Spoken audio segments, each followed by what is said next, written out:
প্রিয় ভিউয়ার্স, বাংলাদেশে রাজনীতি করতে গেলে যেমন অর্থের জোর থাকা চাই, তেমনি নেটওয়ার্কিং ভালো থাকতে হয়, পাশাপাশি মাথায় কিছু বুদ্ধিও থাকতে হয়।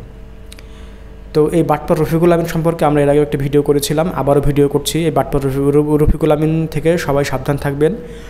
এরা ডেস্টিনি শুরু করার পরে বিভিন্ন যুবককে যেমন পথে বসিয়েছে, একটা সামাজিক যে অবক্ষয় তারা তৈরি করেছিল, সামনে হয়তো আমরা দেখতে পাবো যে এর চাইতে বড় কিছু তারা করতে যাচ্ছে। কারণ তাদের যে নেটওয়ার্ক আছে দেশব্যাপী ডেস্টিনি, সেই ডেস্টিনির দেশব্যাপী নেটওয়ার্ক নিয়ে কিন্তু তারা এখন আবার দল গঠন করেছে এবং তারা নির্বাচন কমিশন থেকে তাদের প্রতীক বরাদ্দ সম্ভবত পেয়েছে, নিবন্ধন পেয়েছে।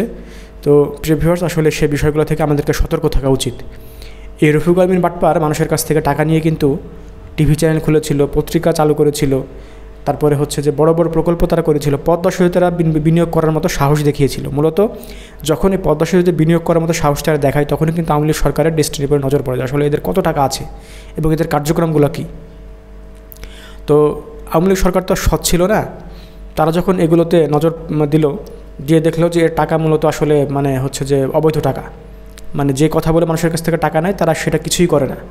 তো এরপরে তখন সে কী করলো, তাদের কাছ থেকে চাঁদা চাইলো। এটা বাংলা ভাষা বলতে গেলে সোজা বাংলা ভাষায় চাঁদা, তুমি যে এত টাকা কামাইছো আমাকে তুমি কী দিবা।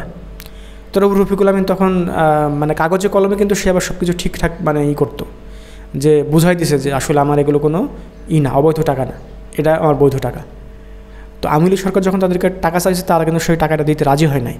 এবং তারা যখন নিজেদের পক্ষে অটল ছিল যে আসলে আমরা কিছু করি নাই, আমরা এটা আমাদের বৈধ টাকা, তখন আওয়ামী লীগ সরকার তাদেরকে প্রথম আলোর নিউজ দিয়ে তাদেরকে আস্তে আস্তে আস্তে আস্তে জেলে টেলে ভরে একেবারে শেষ করে দিল।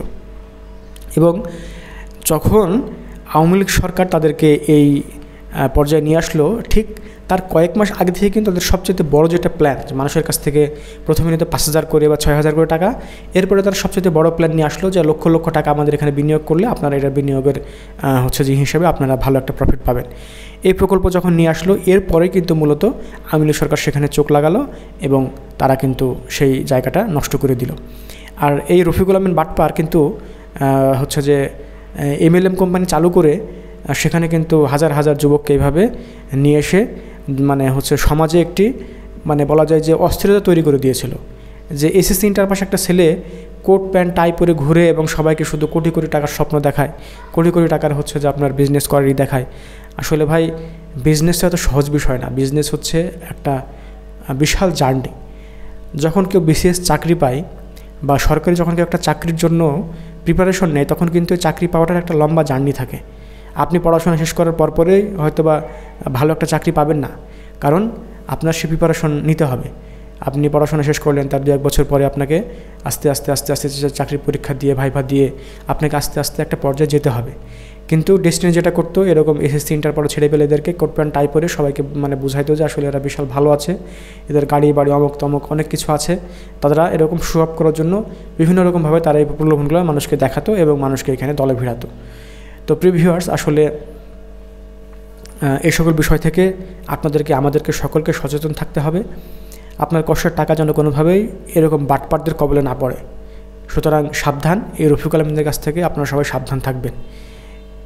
এই রফিকুল আমিন আপনার হচ্ছে যে যাদেরকে নিয়ে কাজ করতো, তারা কিন্তু রফিকুল আমিন জেলে যাওয়ার পরে তার নতুন বাটপারি শুরু করেছিল, এবং সেটি একটি অনলাইন অ্যাপসের মাধ্যমে, যে আপনি এখন যেটা বিনিয়োগ করছেন সেই বিনিয়োগটা আপনাকে ফেরত দেবে, পাশাপাশি আপনাকে কিছু প্রফিট দেবে, এরকম একটা মডেলে।